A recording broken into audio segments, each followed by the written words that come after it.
Bonjour à tous, aujourd'hui nous allons évoquer la partie profil d'investisseur, c'est-à-dire, suivant l'âge que vous avez, en règle générale vous avez un type de profil d'investisseur. Quand vous êtes jeune, vous avez plutôt un profil d'investisseur dynamique. Si vous êtes jeune parent ou au milieu de votre carrière, vous voyez encore un horizon de temps long terme, et quand vous approchez la retraite, vous diversifiez vos investissements plus dans la partie stabilité pour éviter de perdre le capital que vous avez investi.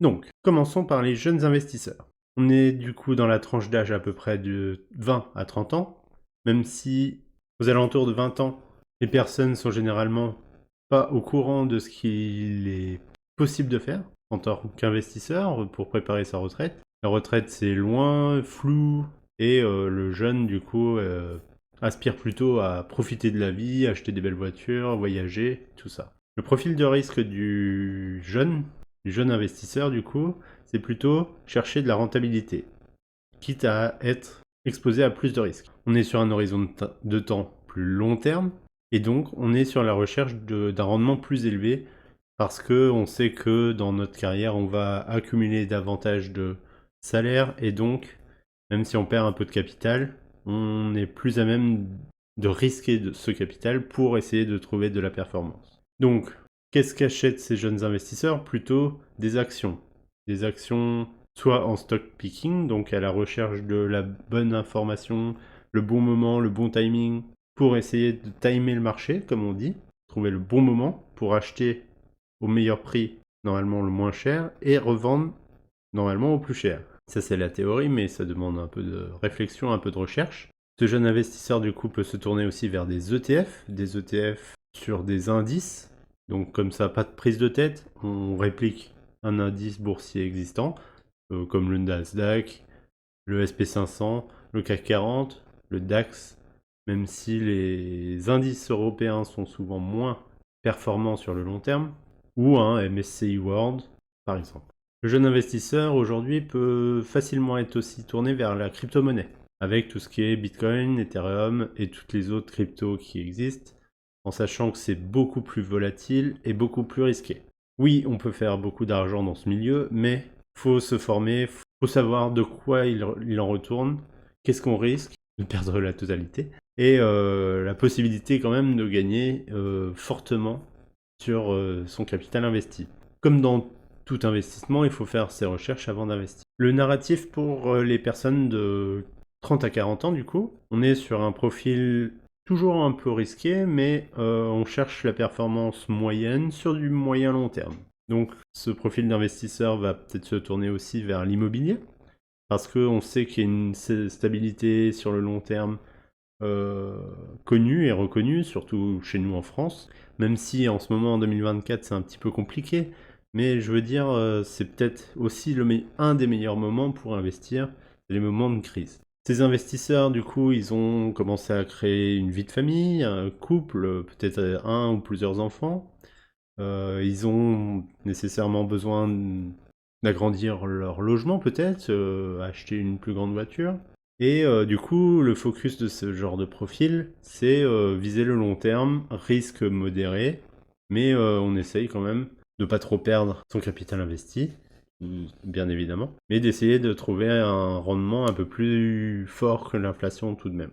Donc là, pareil, on est sur peut-être des actions de croissance, des actions à dividendes, comme on appelle gérer un portefeuille en bon père de famille. C'est une expression, mais en gros, tu t'occupes de ta famille aux petits oignons, aux petits soins, jour le jour. Bah pour l'investissement, c'est pareil.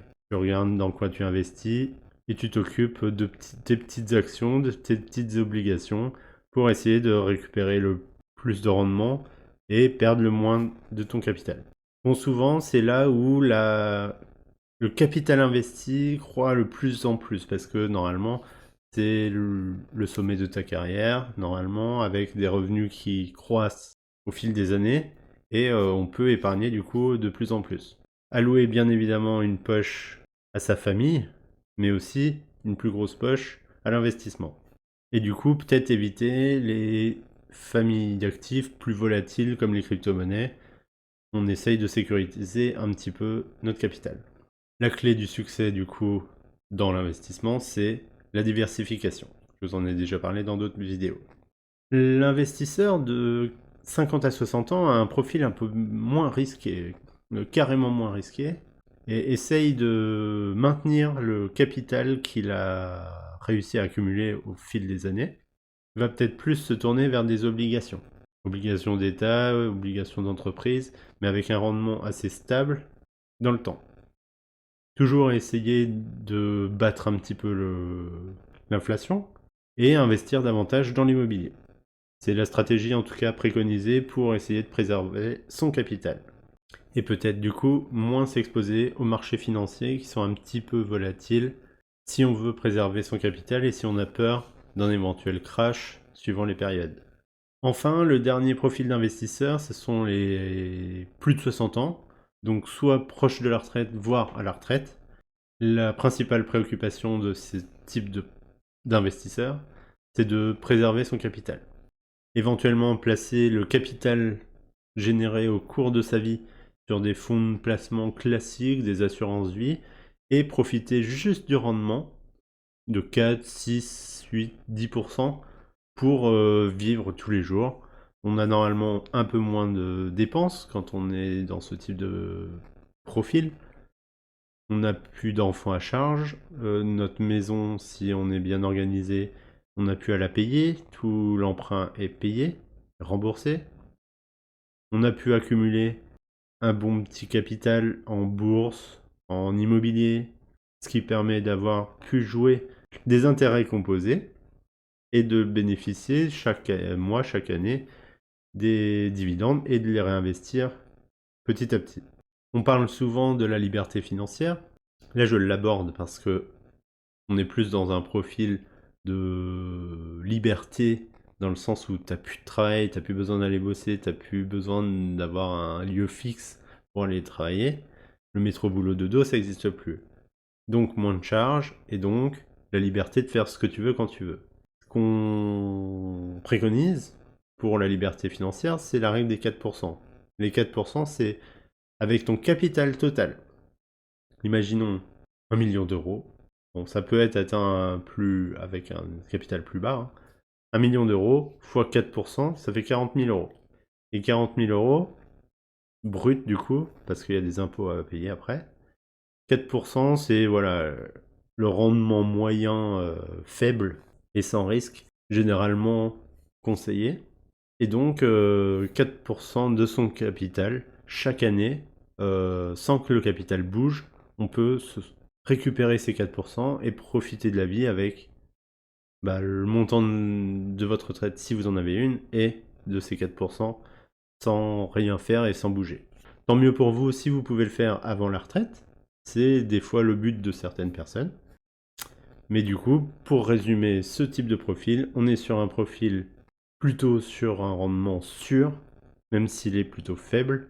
On est sur de l'obligation, de l'immobilier et du rendement sûr et stable. Je pense que chaque personne doit faire le point sur sa capacité à mettre de l'épargne de côté, pouvoir placer cette épargne et essayer de trouver une stratégie pour améliorer le rendement chaque mois, chaque année et pouvoir en tirer les bénéfices et que l'effet boule de neige puisse grossir et puisse accumuler, que l'investisseur puisse accumuler du capital chaque année et essayer de sécuriser au maximum ce capital. Merci d'avoir regardé cette vidéo. Je vous ferai d'autres vidéos sur des placements particuliers, la bourse, les ETF, l'investissement immobilier locatif, les obligations. N'hésitez pas à vous abonner si vous voulez plus d'astuces et plus d'informations sur l'investissement. La culture financière, c'est important et obligatoire aujourd'hui, au jour où nous vivons. Et je vous dis à bientôt dans une prochaine vidéo. Ciao!